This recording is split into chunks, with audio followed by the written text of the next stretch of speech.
नमस्कार दोस्तों, स्वागत है आपका आपके अपने चैनल शिक्षा नीति में। दोस्तों, बीटीएससी आयोग जो है वो पूरी तरह से भ्रष्ट कहिए, पागल कहिए, लापरवाह कहिए, जो कहिए वो सब हो चुकी है। कैसे हो चुकी है सब इस वीडियो में आपको बताएंगे। क्यों मैं ये बोल रहा हूँ, पूरा प्रूफ के साथ आपको बताएंगे। दरअसल दोस्तों, एक तो 4 दिन पहले जो कांड के परसों 4 दिन पहले का तो उसमें 4 तारीख का डेट था, लेकिन परसों जो किया गया कि जिस कैंडिडेट का काउंसलिंग नहीं हुआ था उन्होंने आवेदन दिया, और आवेदन दिया तो उनका काउंसलिंग लिस्ट भी आ गया कि आप लोग काउंसलिंग में आइए, कोई दिक्कत नहीं है। मतलब आप अगर आप आवेदन देते हैं कि मेरा काउंसलिंग नहीं हुआ है तो आपका काउंसलिंग करवा लिया जाएगा। ये सबसे बड़ी आयोग की गलती, लापरवाही। अगर वो लड़के काउंसलिंग के अंदर आने वाले थे तो आपको खुद आयोग को चाहिए था कि भाई जितने भी कैंडिडेट रजिस्ट्रेशन हैं उनमें से जो भी काउंसलिंग के लायक हैं, उस एलिजिबिलिटी क्राइटेरिया जो पूरी करते हैं, जो कट ऑफ से एबव जिनका पॉइंट है, उन लोगों को बुलाना। न कि लड़के खुद बोलेंगे कि नहीं सर मेरा उससे ज़्यादा है फिर भी मुझे नहीं बुलाएगा। मतलब आप खुद काम नहीं करोगे, लड़के बताएंगे तो आप उसको हाँ कर दोगे। आप खुद फर्जियों को बाहर नहीं करोगे, लड़के बताएंगे तो आप उसको 2-4 को बाहर कर दोगे। मतलब खुद जांच कुछ नहीं करना, काम कुछ नहीं करना, सिर्फ लड़कों कैंडिडेट्स के भरोसे आपको रहना है। तो ये कहीं ना कहीं गलत है दोस्तों। अब मैं ये क्यों बोल रहा हूँ कि लापरवाह और भ्रष्ट, वो आपको दिखाते हैं। दरअसल दोस्तों हुआ ये है कि ये जो आप देख रहे हैं इसमें से 3 ऐसे कैंडिडेट हैं, 3 कैंडिडेट ऐसे हैं दोस्तों जो पहले भी जिनका काउंसलिंग जो अभी 22 जुलाई को जो काउंसलिंग का लिस्ट आया था उस लिस्ट में भी उनका नाम था। तो आप सोच सकते हैं कि उस लिस्ट में नाम था, उसके बाद लड़कों ने आवेदन दिया तो उनको फिर से एक बार बुला लिया गया। आप देख लीजिए कैसे है दोस्तों। यहाँ पर देखिए दोस्तों, ये 3 कैंडिडेट हैं। मैं लड़कों की गलती नहीं बोल रहा, मैं आयोग की गलती बोल रहा हूँ, याद रखना दोस्तों। एक तो ये 2796, एक 47 और 47, 4147 हो गया आपका लास्ट, और एक है ये 559। आप यहाँ देख सकते हैं 559। तो 559, 2796 और 4147, इन कैंडिडेट्स को अभी मैं आपको दिखाता हूँ। ये आपको 11 तारीख को फर्स्ट काउंसलिंग में, उससे पहले यहाँ देख लीजिए नोटिस में क्या लिखा हुआ है, वो आप यहाँ देख सकते हैं कि कतिपय अभ्यर्थियों के द्वारा निर्धारित काउंसलिंग के कट ऑफ से अधिक अंक प्राप्त होने पर भी काउंसलिंग में आमंत्रित नहीं किए जाने। मतलब कि कट ऑफ से ऊपर अंक होने के बाद भी काउंसलिंग में आमंत्रित नहीं किया गया, इसलिए इनको दोबारा बुलाया गया। अब ठीक है दोस्तों, मान लेते हैं जाने के संबंध में आवेदन दिया गया, मतलब लड़कों के द्वारा आवेदन दिया गया कि मेरा काउंसलिंग से ऊपर मार्क्स है फिर भी मुझे नहीं बुलाया गया, जिसके जांच के उपरांत कुल 14 अभ्यर्थियों को फिर से बुलाया गया। ठीक है, तो ये 3 कहाँ से आए? नंबर 1 तो ये। नंबर 2 ये दोस्तों कि अगर ऐसे बार बार ये रजिस्ट्रेशन नंबर डाल के और बताएगा कि कुछ लड़के छूट गए थे कुछ लड़के, तो कैसे विश्वास करें? हो सकता है आप 3 बजे रात के अंदर खुद से वेबसाइट ओपन करके, खुद से पोर्टल को ओपन करके रजिस्ट्रेशन कर देते हो और बोलते हो कि ये लड़के छूट गए इसलिए मैं इसका फिर से काउंसलिंग करवा रहा हूँ। अगर काउंसलिंग करवाया तो हो सकता है कि वो आपने पैसे लेकर उनको घुसाया हो। तो भाई ये खुद नहीं करेंगे। अगर आप मैसेज कर देते हैं, आप बोल देते हैं कि सर मैं तो भूल गया था फॉर्म भरना, मुझे फॉर्म भरना है, तो भी हो सकता है ये आपके लिए पोर्टल ओपन करवा देंगे। बोले कि नहीं आपने आवेदन दिया है तो आपको आपको मौका मिलेगा, आपको काउंसलिंग में बुलाया जाएगा, आपका कट ऑफ से ऊपर है। तो भाई ऐसे कोई आयोग नहीं चलता है। इनको सिर्फ और सिर्फ बड़गलाना आता है लोगों को, और जो आप बोलिएगा वो। अब कहने का मतलब रिजर्वेशन सिस्टम भी इनको आप कैंडिडेट समझाएं जो उन्होंने लिख रखा था। फर्जी भी खोज के कैंडिडेट दे, कैंडिडेट बोले कि नहीं मुझे काउंसलिंग में नहीं बुलाया गया है, मुझे काउंसलिंग में बुलाइए। तो भाई आयोग आप किस बात के हो? ये सब आपका पागलपन है। चलिए वो सब अलग बात है, एक बार ये प्रूफ आपको दिखाते हैं। आप याद रखेंगे दोस्तों, ये 559 हो गया मोहम्मद यूसुफ आलम, 2796 आदित्य गुप्ता और 4147 दनवीर कुमार, सॉरी।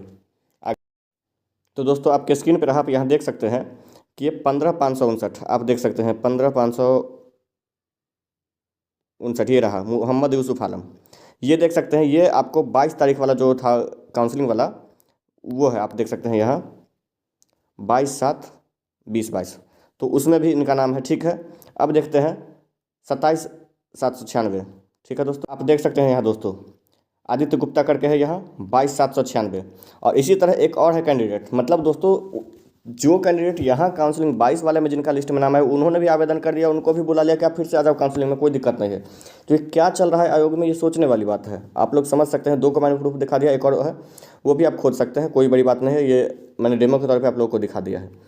तो अब आप ही बताइए दोस्तों, क्या ये आयोग विश्वास करने लायक है? अगर है तो किस बेस पे इस पर विश्वास किया जाए कि ये सही में सही काम कर रही है, जिनको खुद नहीं पता कि मैंने किसका काउंसलिंग करवा लिया नहीं कर, अब हो सकता है किसी फर्स्ट काउंसलिंग जो काउंसलिंग में आए नहीं होंगे उन्होंने भी आवेदन कर दिया होगा, तो ये बोल दिए होंगे कि हाँ ठीक है आ जाओ।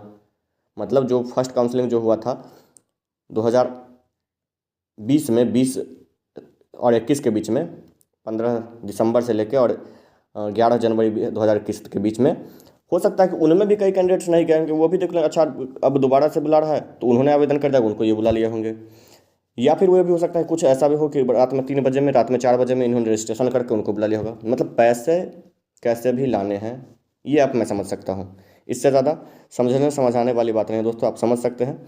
मैं क्यों आरोप लगा रहा हूँ ये भी आप लोग समझ रहे हैं, क्योंकि मैं देख रहा हूँ कि इनकी गलतियाँ क्या क्या हैं। बाकी आप लोग कमेंट करके बताएं कि इन गलतियों के बावजूद भी आप समझ ये उम्मीद करते हैं कि आयोग पूरी तरह से निष्पक्ष ये वैकेंसी पूरे करेगी। बाकी जो भी अपडेट होता है मैं आपको समय से बताता हूँ और आगे भी बताऊँगा, लेकिन सबसे बड़ी बात ये सवाल आप लोग हमेशा याद रखना कि ये आयोग बहुत ही गलती कर रही है। किसी का हो नहीं हो अलग बात है, लेकिन कम से कम निष्पक्ष और सही तो हो, वैकेंसी सही कैंडिडेट्स को दे, सही तरीके से हो। लड़के बताएंगे तो ये लाएंगे, लड़के बताएंगे तो ये आगे फॉरवर्ड करेंगे, लड़के बोलेंगे कि हाँ इन कैंडिडेट्स को हटाना है, इन कैंडिडेट्स को रखना है तो ये रखेंगे। तो भाई आयोग आप किस बात के हो? आपने पहले ही बार क्यों नहीं जांच किया? जो उतना फर्जीवाड़ा हुआ उस फर्जीवाड़े के कारण आप पे सवाल उठ रहा है। दरअसल इनको ये भी नहीं पता कि जो कैंडिडेट जो स्टाफ जाते हैं चेक करने उनका मोबाइल नंबर नहीं जारी किया जाता। हो सकता है अभी कमेंट में कई लोग मुझे बोले कि तुझे तो ज़्यादा आता है, लेकिन भाई प्रूफ दिखा दिया है, फिर भी अगर आपको नहीं विश्वास है तो मैं कुछ नहीं कर सकता, क्योंकि जो प्रूफ होता है ना, प्रूफ के बाद भी अगर किसी को विश्वास नहीं हो तो उसको अंधविश्वास बोलते हैं, और अंधविश्वास फिलहाल तो मैं नहीं रहता हूँ। बाकी जो भी वैकेंसी में होता है वो फिलहाल गलत ही हो रहा है।